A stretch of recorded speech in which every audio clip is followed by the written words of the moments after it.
Hi, Monica. Hi, Curry Diva. How are you? Good. How are you? I'm good, thank you. Do you like my big hair? I do. Yeah? You know what it is, right? The boy likes the big hair. Oh. So I'm going to keep it. I like the big hair. Yeah, I'm going to keep it because it's kind of a little bit of the 80s look. And I got a little summery thing going on. Okay, we're going to do kale. Do you want to learn about kale? Yes. Okay, so I have two different kinds of kale here. So there's this red kale and there's this green kale. And a lot of people think that kale is just the garnish. It's not. You should use every last bit of it. You can even juice the stems if you'd like, okay? So what I'm going to show you today is a dish that I'm going to do with toasted coconut and kale, okay? That sounds good. So I'm going to get my stove going here, and we're going to toast some coconut. So Monica, I want to talk to you about this coconut. This is just desiccated, unsweetened coconut, okay? So I usually put that all into the wok, and it doesn't take very long. It'll turn nice and toasty and brown and beautiful. Do you like my singing with Dean? Is this you? Yep, that's oh my me. gosh. With Dean. With Dean Magraw? Yeah. Awesome. My favorite. So, okay, we're going to toast that a little bit, and then I'll put it in this bowl. I should have turned the pan on just a little bit, but this won't take long, Monica. So see how it's getting kind of toasty? There, see? It's already getting there. And then we take that down, and then I'm going to show you on the kale what we do, okay? All right, see, now the coconut's already toasty and done, so we'll turn this down just a little bit, and I'll take my coconut all out. Now you can do this with Brussels sprouts, you can do this with cabbage, okay? Whatever you like.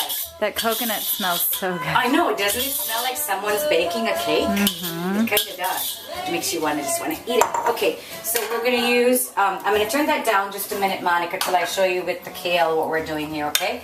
So I have some of the kale cut. When you are doing kale, you want to just hold it from the top. Okay.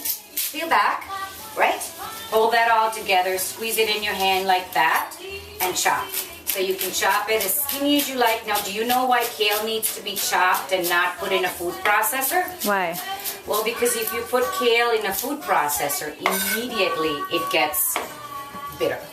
Oh. So it's like when you juice kale, it gets bitter.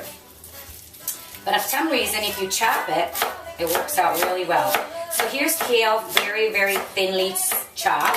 And I guess you're going to get some of this kale to take home, so I'm going to chop the other one too. Okay. What's the difference between the purple and green? I don't know. These are both two different varieties of organic kale. But what I realized is that the darker one is not as bitter. Yeah, I don't know why, but the darker one feels like it's less bitter. And I usually make it in a raw salad, so I usually try to always use the darker one if I can. Okay, we're going to do a piece of onion. Oh, now that's me doing a singly song. Oh. Can you hear that? Yeah, it's pretty. All right, so the onion's peeled. I'm taking way too long. I should have had the onion already peeled and ready to go. I apologize for that. That's okay. So I'm just going to slice this very thinly, just an onion, very thinly. And then flip that over, do that one. We're going to get a little bit of garlic chopped. I've got some garlic ready to go here. And Monica, you can use a granulated garlic too if you're lazy. But you should try to do this good garlic if you can, you know, because there's nothing like the fresh garlic. Okay, a little bit of garlic chopped. Now, when I say a little bit of garlic, it's always a lot. I love it.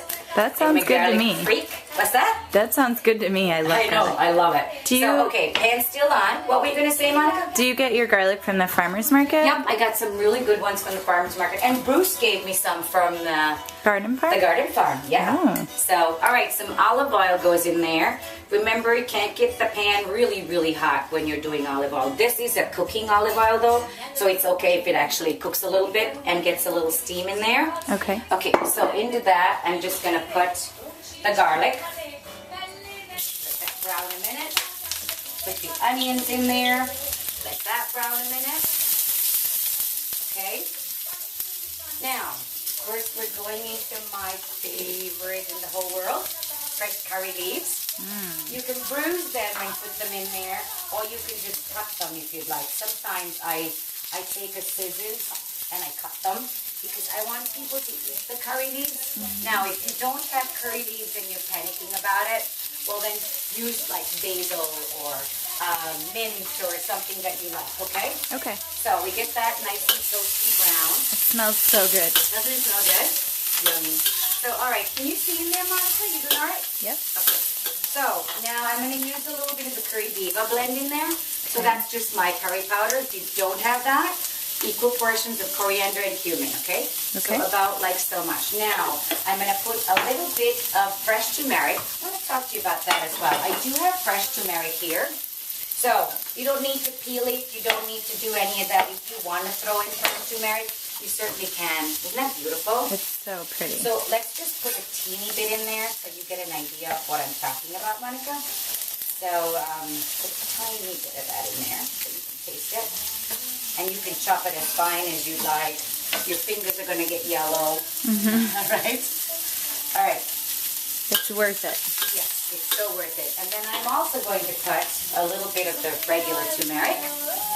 And then we're going to make this dish a little spicy. So I'm going to put some chili pepper, just a little bit. Those are the ground up chili pepper. And a tiny dab of cardamom. Okay. Oh, perfume. Okay, so a tiny dab of that. And then, let's see, I think I got it all in there. Where is my cinnamon stick? This is a Ceylon cinnamon stick, the real cinnamon. Crack a piece in there. See, it should crack like that when you touch cinnamon, okay? Okay. Now, when that's all toasty, I am going to add a little bit more oil because that's not enough. All right, Monica, you getting this? Now, in goes the kale.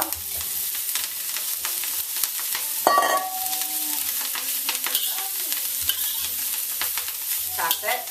Doesn't take like 2 minutes to get this dish going. Tossing that. Then I want to get my salt, which I should have kept right by me. Here's my salt. I love my salt. Now comes the coconut. Ready? Wow, I wish everyone could smell this. I know. And this dish can be pretty addicting. It is so yummy. And that's it, Monica. This is done. So it's a great side dish. You can cook it till it's al dente. You can cook it a lot more if you'd like. Whichever way you want to go with it. Taste for salt. Make sure that it's all good to go, which I will do right now.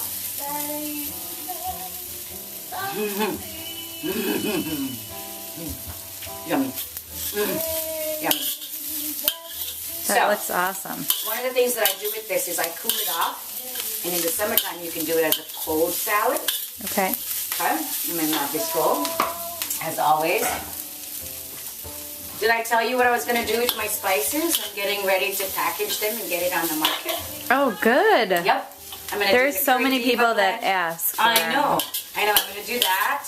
I'm also working on packaging my chutneys to get that out in the market. Awesome. So by the fall, the end of fall, hopefully, maybe by Thanksgiving, it'll Thanksgiving be all would be ready to go. perfect. I know. Especially with the chutney. I know.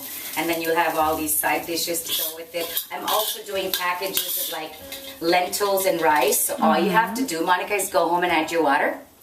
And you have curry.diva in your house. Awesome. Thank you for the lesson. You're very welcome. You're very welcome. And what do you think? Beautiful. Beautiful.